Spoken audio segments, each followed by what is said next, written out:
बिस्मिल्लाहिर्रहमानिर्रहीम। अस्सलाम वालेकुम। मैं हूं मिसिज़ मसूद और आप देख रहे हैं राजा मसूद फूड यूट्यूब चैनल। आज हम आपके साथ बकरा ईद स्पेशल जो है वो मटन मसाला की रेसिपी शेयर कर रहे हैं। बहुत ही मज़े का होता है और इसे बनाना भी बहुत ही आसान है। तो सबसे पहले आपसे रिक्वेस्ट है कि वीडियो को अंत तक लाजमी देखिएगा और अगर नए हैं तो प्लीज़ चैनल को जो है वो सब्सक्राइब भी कर लीजिएगा। तो चलिए मिल के बनाते हैं और देखते हैं कि ये मज़ेदार सा जो है वो मटन मसाला कैसे बनाया जाता है।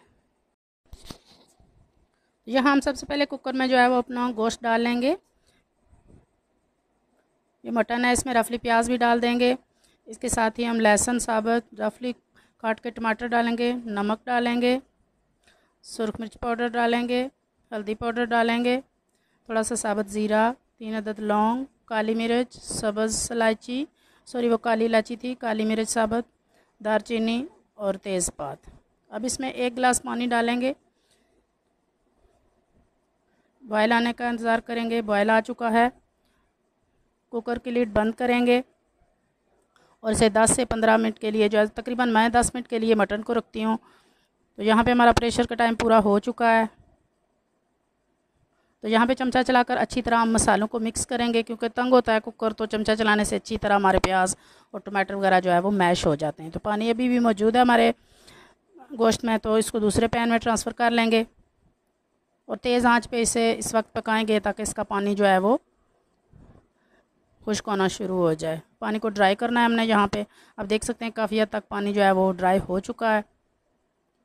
तो यहाँ पे अब जब पानी ड्राई हो जाता है तो हमने डालना है कुकिंग ऑयल। कुकिंग ऑयल डालने के बाद हमने यहाँ इसका असल काम शुरू होता है और वो होता है बुनाई, क्योंकि ये बुना गोश्त है तो अच्छी तरह हमने इसकी बुनाई करनी है, इतनी कि ऑयल अलग हो जाए और मसाला हमारा अलग हो जाए और एक एक जो है वो बोटी गोश्त की अलग अलग हमें नज़र आए। बहुत अच्छी तरह हमने इसको भुनना है, क्योंकि ये बुना गोश्त है, जब मटन मसाला है तो अच्छी तरह मसाले को आप देख सकते हैं कि ऑयल इसका निकल चुका है बिल्कुल जो है वो। ऑयल अलग, बोटियाँ और गोश्त जो है वो अलग हो चुका है, आप देख सकते हैं। तो यहाँ मैं 2-3 साबुत जो है वो हरी मिर्चें डाल रही हूँ, क्योंकि ये बहुत ज़्यादा हमारी जो है वो तीखी हैं, तो काट के नहीं डाली। तो आप चाहें तो इस स्टेज पे काट के डाल सकते हैं। तो मज़ीद थोड़ी देर के लिए हम इसको भून लेंगे। तो तकरीबन यहाँ पे हमारा जो है वो मटन मसाला रेडी है। तो इस स्टेज पे हम चूल्हे की फ्लेम बंद कर देंगे और फाइनली डिश आउट करते हैं। माशाल्लाह जी माशाल्लाह, बहुत मज़ेदार, बहुत ही खूबसूरत देखने में बकरा ईद स्पेशल ये रेसिपी है। हर घर में तकरीबन ये बनाई जाती है। तो उम्मीद करती हूँ आज की रेसिपी आपको पसंद आई होगी। अगर ये पसंद आई है तो प्लीज़ लाइक कीजिएगा, शेयर भी कीजिएगा। अपना बहुत ख्याल रखिएगा, मुझे दुआओं में याद रखिएगा। बहुत